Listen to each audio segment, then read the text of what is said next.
Olá pessoal, que bom estar aqui com vocês para darmos início, ou melhor, darmos sequência ao estudo de concordância verbal que nós iniciamos na nossa última aula.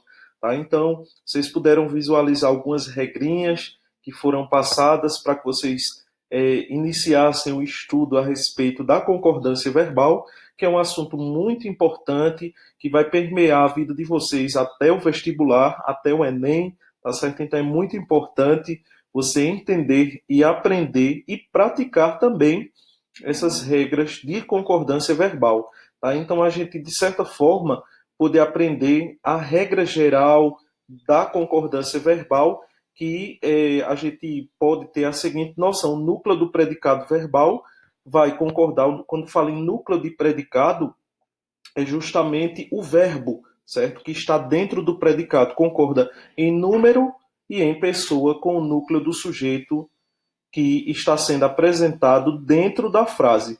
Então é muito importante você ter caracterizado essa regra geral, essa noção geral, para que você possa, de certa forma, ter uma compreensão bem mais fácil, bem mais leve de todas as regras que nós estamos trabalhando desde a última aula e vamos continuar a trabalhar ao longo dessa semana, ok? Então preste muita atenção, eu peço que você abra o seu livro aí na página 78, que aí a gente vai dar continuidade a partir desse momento ao estudo das regras de concordância verbal, ok?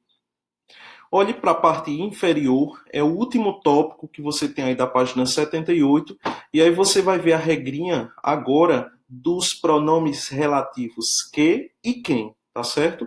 Então preste atenção para você compreender bem como funciona a regra desses dois elementos, do pronome relativo que e quem. Você já sabe que pronome relativo é aquele que vai fazer uma referência a um termo antecedente na frase, tá certo? Então veja, com o pronome relativo que na função de sujeito, o que quer dizer isso?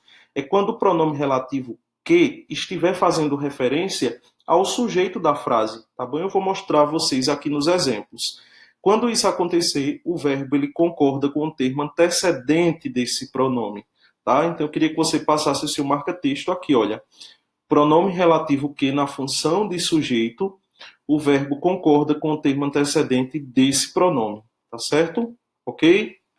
Então vamos ver isso aqui na prática. Olha, fui eu que pintei aquele quadro. Você pode perceber que nessa frase você tem a presença do pronome relativo que.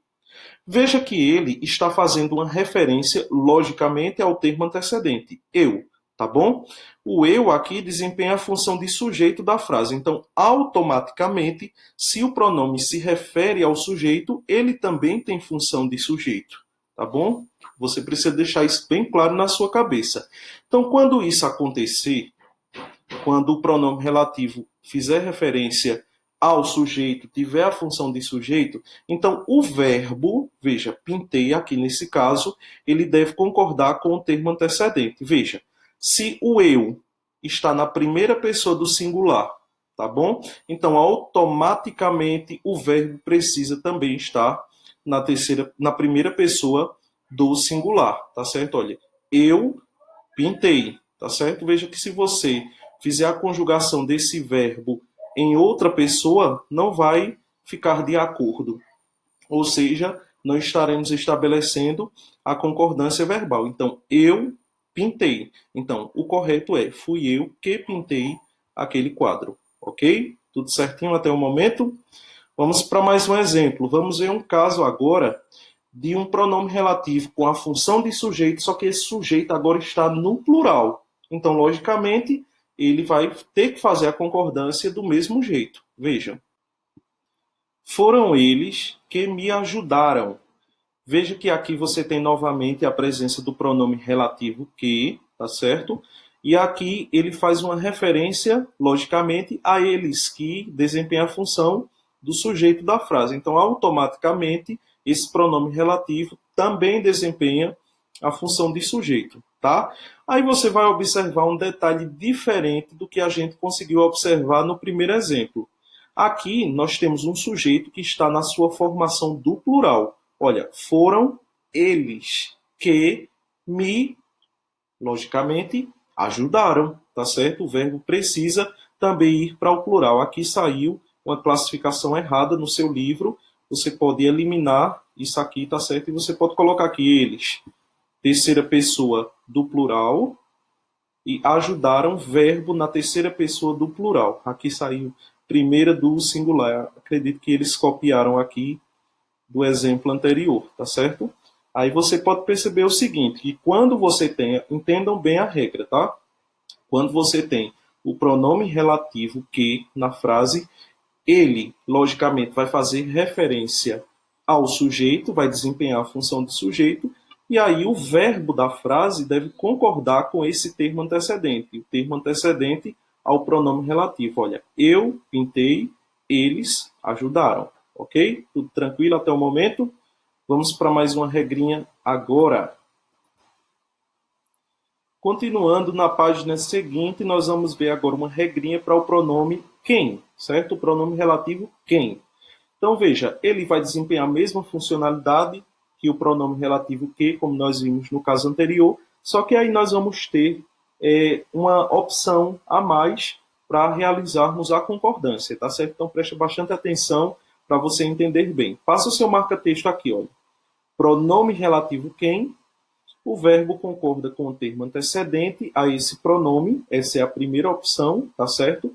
Ou então ele fica na terceira pessoa do singular. Aí quando ele faz o direcionamento para a terceira pessoa do singular, nesse caso o verbo, ele vai concordar com quem, tá certo? Ele vai concordar com o próprio pronome. As duas formações, elas são aceitas pela gramática da língua portuguesa. Então vamos aos exemplos. Olha, fui eu quem falei. Veja que você tem a presença do pronome relativo quem, tá certo? Ele faz uma referência a, no caso, o termo antecedente, tá certo? E aí você observa o seguinte detalhe, olha. Eu falei. Você pode ver que o verbo está concordando com o pronome antecedente, está concordando com o antecedente do pronome relativo, no caso eu. Se o eu faz parte da primeira pessoa do singular, logicamente o verbo falar também está conjugado na primeira pessoa do singular, eu falei. Essa é a primeira opção. Como você também pode trabalhar da seguinte forma, olha, fui eu quem falou. Veja que nesse caso a concordância não foi estabelecida com o antecedente do pronome relativo, no caso eu, como aconteceu aqui no primeiro exemplo. Mas aí o verbo concordou com o próprio quem, tá certo? Então, quando você tiver o quem, o pronome relativo dentro da sua frase, você pode estabelecer a concordância de duas formas. Ou o verbo concorda com o antecedente do pronome relativo quem, ou então o verbo vai concordar diretamente com o pronome relativo, ficando na terceira pessoa do singular. Tudo certinho? Tudo ok até o momento? Então vamos para mais um caso. Nesse próximo caso, meu povo, nós vamos analisar algumas situações voltadas para os pronomes indefinidos e interrogativos, tá bom? Então preste bastante atenção para você entender cada detalhe que será apresentado aqui. Veja, quando o sujeito é um pronome indefinido, seja ele interrogativo ou não, no singular, eu queria que você passasse um destaque aqui, olha. Sujeito é um pronome indefinido no singular. Ele pode ser seguido ou não de pronome pessoal. Então, quando isso acontecer, o verbo ele fica no singular, tá certo? Então, preste atenção para você entender, através dos exemplos aqui, com exatidão, isso realmente acontecendo. Olha, alguém fez isto. Veja que aqui eu tenho a presença de um pronome indefinido, tá certo? E nesse caso, o verbo, ele ficou na terceira pessoa do singular, tá certo? Como aqui nós vimos na regra. Veja que quando eu tenho o sujeito apresentado através de um pronome indefinido, tá certo? No singular, veja que aqui o alguém está no singular, o verbo fica diretamente no singular também. Olha, alguém fez isto, tá? Então, todos os elementos permanecem no singular. Olha outro exemplo aqui, ó. Qual de vós irá. Veja que aqui eu tenho a presença de um pronome, nesse caso um pronome interrogativo, tá certo? Olha, qual de vós irá? Veja que esse pronome aqui, logicamente, está no singular, então automaticamente o verbo ele permanece no singular também, tá certo? Não é fácil essa regra, é só você observar. Pronome indefinido ou então pronome interrogativo, no singular, automaticamente o verbo também fica no singular também, ok? Aí vamos para a segunda regra, tá bom? Que aí vai falar justamente da questão dos pronomes no plural. Vejam, quando o sujeito é um pronome indefinido, seja ele interrogativo ou não, só que agora no plural, destaque isso aqui, por favor. Seguido de pronome pessoal, o verbo concorda com um dos dois. Então, quer dizer, quando eu tiver um pronome que esteja no plural, então eu vou poder estabelecer a concordância de duas formas, tá certo? Ele vai concordar com um dos dois, ou com o pronome indefinido, ou então com o pronome pessoal. Você vai ter que analisar a frase para poder estabelecer a correta concordância. Veja só, olha. Alguns de nós farão ou faremos o projeto. Então você pode perceber que aqui você tem o pronome indefinido que está no plural. Então, a partir desse momento, você já tem a possibilidade de fazer a concordância de duas formas, tá certo? Ou o verbo vai concordar com o próprio pronome indefinido, ou então o verbo vai concordar com o pronome pessoal. Então, veja, alguns farão o projeto. Ok, estabeleceu a concordância com o pronome indefinido. Ou então eu posso colocar o seguinte, olha, nós faremos o projeto, tá bom? Então faremos aqui fazendo a devida concordância com o pronome pessoal que está no plural também, tá certo? Então você tem essas duas possibilidades, as duas frases, as duas formatações, elas ficam corretas de acordo com a gramática da língua portuguesa. A mesma coisa vai acontecer aqui nesse exemplo, veja. Quais de vós irão ou ireis? As duas formas estão corretas, as duas formações verbais, tá certo? Olha, por quê? Porque eu posso concordar diretamente com o pronome interrogativo, olha, quais irão? Ou quais de vós irão?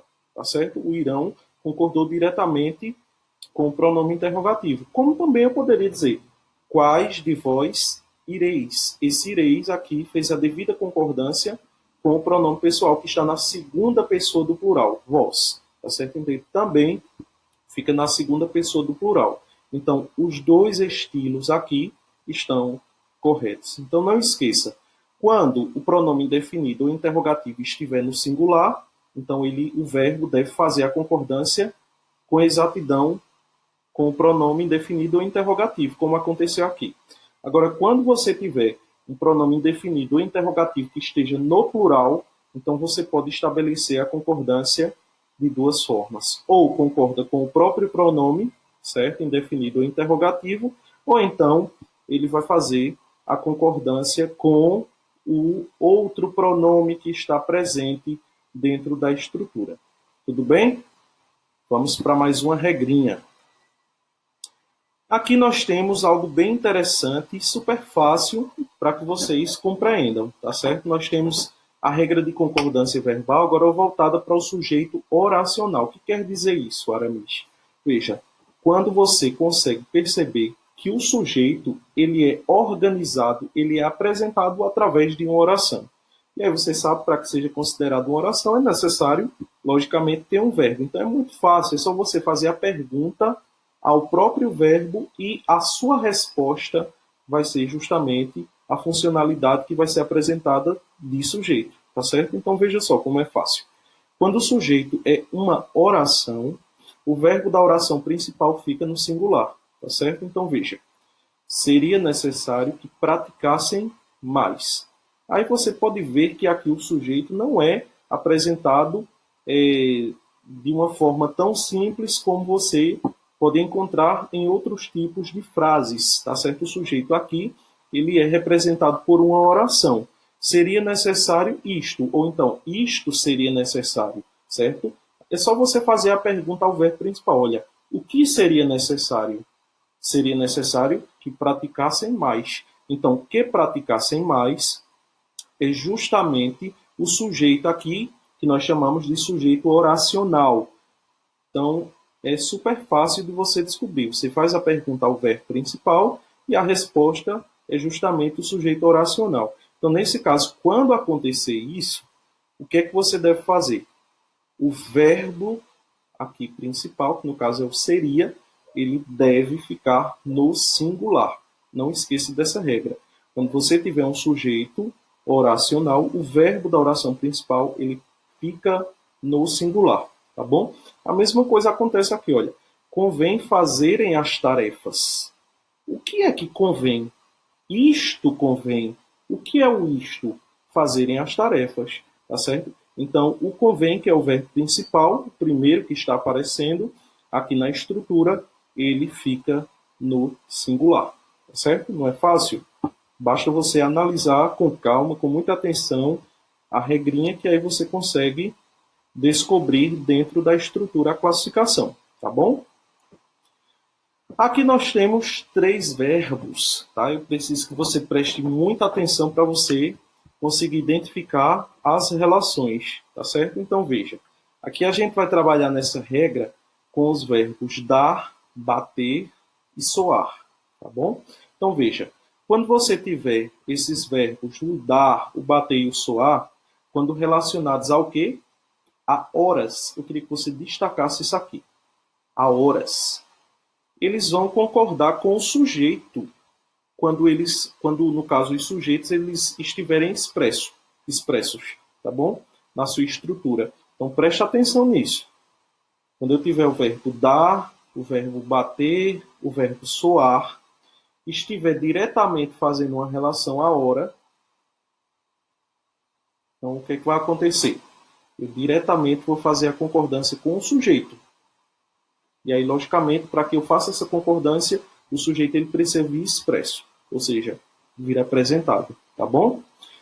Se o substantivo estiver preposicionado, como no caso aqui, olha, se você tiver no sino, no relógio, na catedral, na igreja, ou seja, não exercendo a função de sujeito, o verbo vai concordar com as expressões numéricas, certo? Que, logicamente, estarão fazendo uma referência à hora. Então, preste atenção para você ver que é super fácil.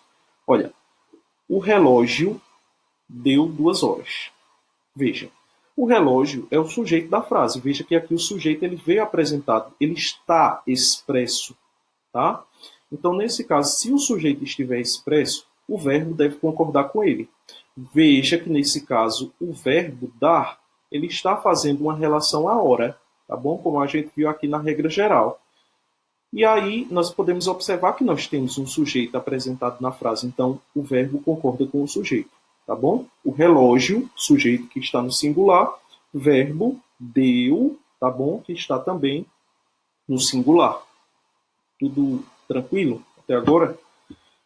Agora veja outra situação que você consegue perceber que o sujeito ele não está expresso. A gente tem a presença de um substantivo preposicionado. Veja, deverão soar 3 horas daqui a pouco no campanário. Então aqui eu tenho a presença de um substantivo preposicionado, tá certo?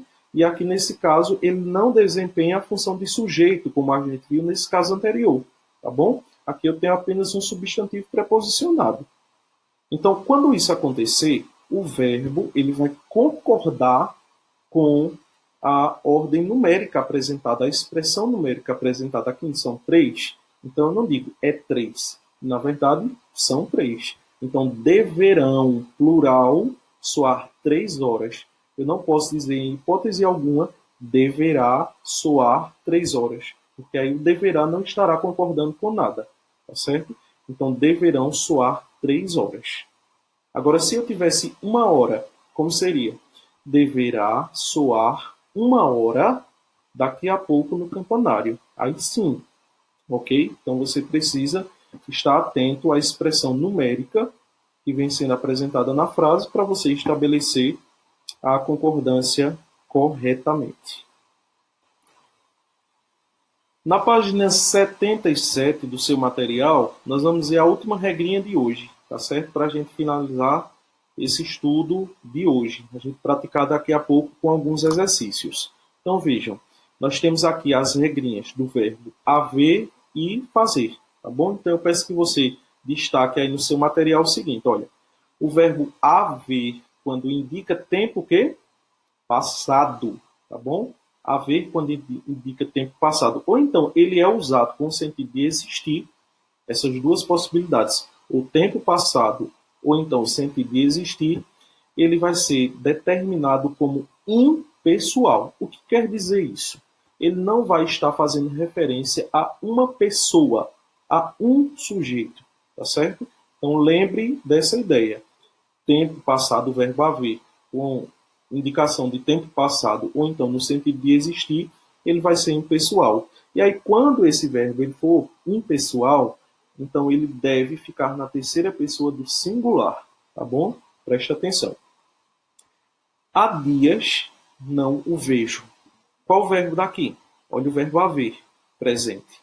Aí veja, nesse caso aqui, há dias não o vejo, está dando e transparecendo uma ideia de tempo o quê? Passado. Há dias não o vejo, tá bom? Então, nesse caso aqui, ele deve permanecer no singular, terceira pessoa do singular, tá certo? Como você vê expresso aqui no exemplo. Veja esse outro exemplo, ó. Quando cheguei, havia muitos presentes de aniversário. Se você for uma pessoa desatenta, você vai colocar aqui o seguinte, olha, quando cheguei, haviam muitos presentes de aniversário. Você vai estabelecer a concordância com os presentes, tá certo? Mas só que você não deve fazer isso. Por quê? Porque o verbo haver, nesse caso aqui, ele tem o sentido de existir. Olha, quando cheguei, existiam muitos presentes de aniversário. Então veja, se eu conseguir trocar o verbo haver por existir e deu certo, então ele deve ser classificado como o quê? Impessoal, porque ele não está fazendo referência ao sujeito da frase, tá certo? Ele está fazendo referência ao objeto da frase, aos elementos que estão completando o sentido dele. Então, ele fica na terceira pessoa do singular. Grave essa regra na sua cabeça. Quando fizer a indicação de tempo passado, o verbo haver, ou então ele estiver no sentido de existir, ele é classificado como impessoal, portanto, fica na terceira pessoa do singular. Tá certo? Ficou claro? Agora nós temos uma outra possibilidade. Eu queria que você prestasse muita atenção agora. Veja. Se você tiver os verbos haver e fazer, que aí eles são impessoais, como a gente já pôde aprender aqui em cima, tá certo?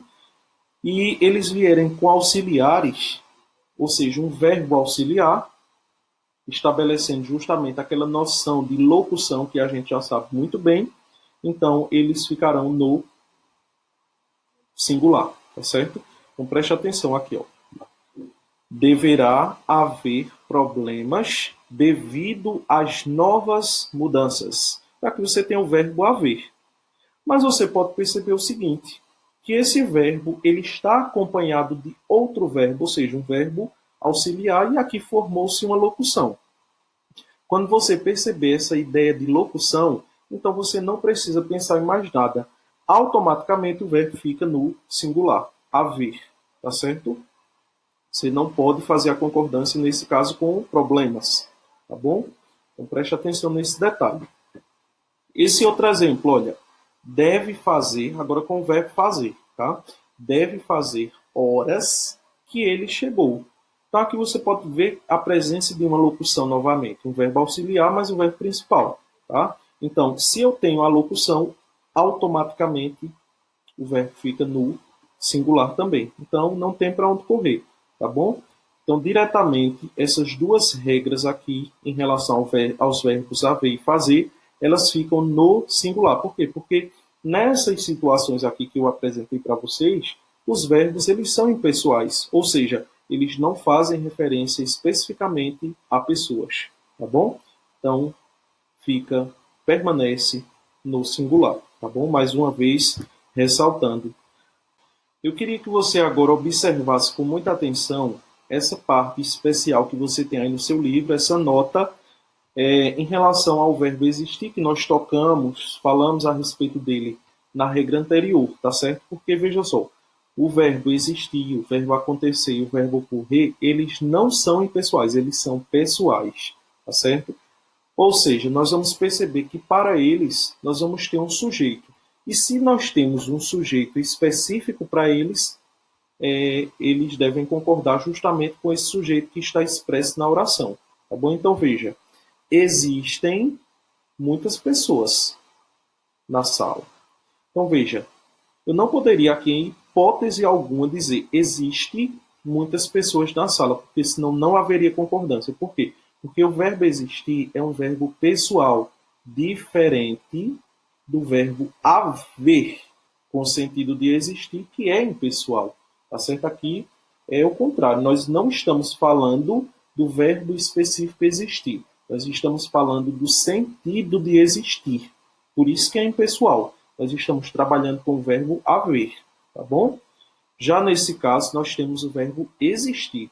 Então, nesse caso, se o verbo existir está presente aqui, eu já sei que o verbo existir é um verbo pessoal. Então, ele deve concordar com o sujeito da frase. Então, se eu tenho muitas pessoas, ou seja, um sujeito no plural, então, logicamente, o verbo ele deve ficar no plural também. A mesma coisa acontece aqui com o verbo acontecer. Veja, aconteceram diversas reuniões esse mês. Então, diversas reuniões é o sujeito da frase. Então, logicamente, aconteceram, tá certo? Fazendo a concordância com diversas reuniões. E aqui você pode ver a mesma ideia. Olha, ocorreram muitos acidentes naquela rodovia. Muitos acidentes é o sujeito da frase. Então, ocorreram. Se você disser ocorreu muitos acidentes naquela rodovia, você estará errando, você não estará estabelecendo a concordância adequada, tá certo? E aqui nós temos a presença de uma locução, tá certo? Olha, devem existir casos assim. Então, nesse caso, ele também, a locução, vai fazer a concordância com o sujeito da frase. Veja, se são casos, sujeito no plural, então devem existir, tá certo? Então, o verbo auxiliar diretamente faz a concordância com o sujeito, tá certo? Você percebe que aqui o verbo principal existir não vai fazer, tá bom? Por quê? Porque quem está desempenhando justamente essa função de fazer a concordância com o sujeito que está no plural é o verbo auxiliar, ok? Tudo bem? Muitas regras, muitas informações, né? Então, a dica que eu tenho para você hoje é a seguinte, que você possa, ao finalizar a aula, em um horário que você tenha disponível hoje à tarde, você assistir novamente a esse vídeo, tá certo? Com essas informações, ou então você pode pegar o seu próprio livro, eu tenho certeza que você fez algumas anotações aí, destacou alguns elementos, e aí você tentar memorizar essas regras de concordância, e como eu falei na abertura, elas são muito importantes para a sua formação, ok? Então, pessoal, é isso por hoje. É só treinem essas regras, porque na próxima aula, no nosso próximo encontro, nós estaremos vendo outras regras, mais uma parte das regras de concordância verbal. Então, um grande abraço para vocês e até o nosso próximo encontro.